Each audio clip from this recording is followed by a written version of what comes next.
Hi there, Zam here for NerdTube. These are my opinions of Hotel Cocaine, currently on Amazon Prime within the UK. This is a 70s period gangster drama set within Miami, where the cartels of South America are fighting and flooding Miami, Florida, with loads and loads of cocaine.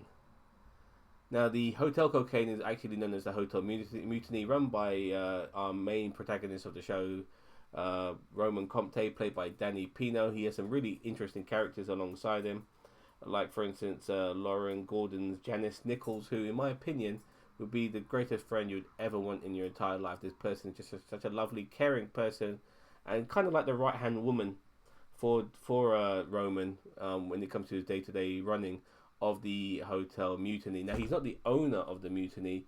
That goes to Burton Greenberg, played by Mark Feuerstein.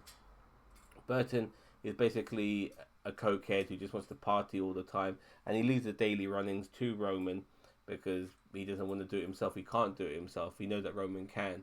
And the Hotel Mutiny itself just happens to be a really, really cool place for people to come to and party, whether they be from rival gangs and all coming together. It's a bit like neutral ground. You know, even the police are there, but they're all doing drugs and stuff. You know, there's various other law enforcement as well as lawyers and all types of people, politicians.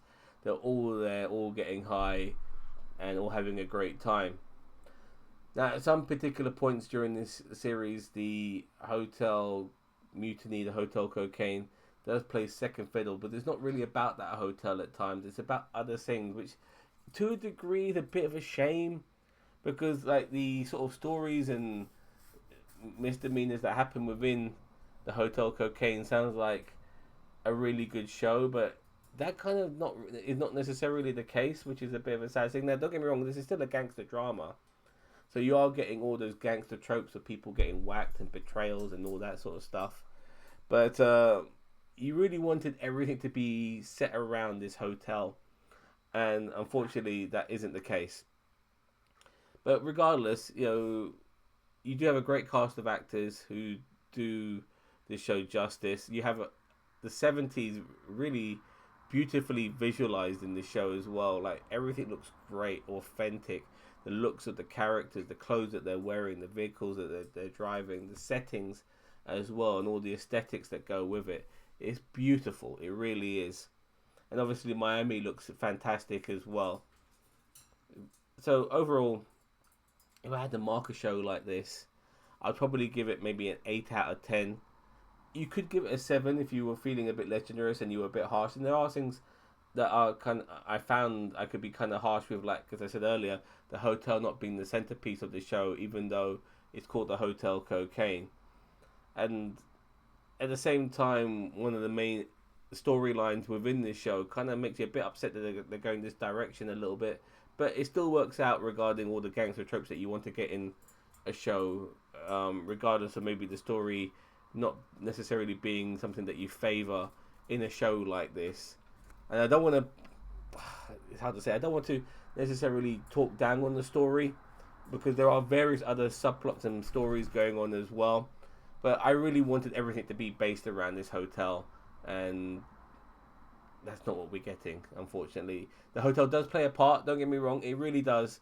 And some of the sceneries within the hotel are pretty cool as well, because the hotel has several hundred rooms, and every room has its own theme. Now, you're not going to go into every room, but regardless, you do see some of the rooms within the hotels, and you can see all the themes. Like, there's one room just full of fucking dildos and stuff like that. It's just crazy. Anyway, I'm not sure if I marked this episode. Sorry, this series. I think I gave it an 8 out of 10, and so I'm going to stick with that. It's pretty good. Like I said, if you like this genre, which is my favorite genre, the gangster drama genre, you're going to have a good time with this. You're going to get all those tropes that you want in the gangster drama. This being about the cartel gangsters on this particular occasion. So yeah, it's fun to watch for that alone. Let me know what you think. If you've seen this drama and you enjoyed it, then give me a comment. Let me know how you feel. Whether you disliked it or liked it, let me know regardless how you feel. If you haven't seen it and then you want to go see it, let me know as well. If you're wondering if you're, inconsiderate about it, yeah, go watch it. It's good fun, And I will say this though, the way this series ends, it's like, wow, I didn't see that coming. And that's not necessarily a good thing, not necessarily a bad thing either, but okay, this is what we're going to do with season 2 if they do decide to do it. Alright, fine, whatever. Alright, let me know what you think, as I said earlier. Don't forget to like, share, subscribe to NerdTube, the greatest social media channel you never heard of. Take care now, bye bye.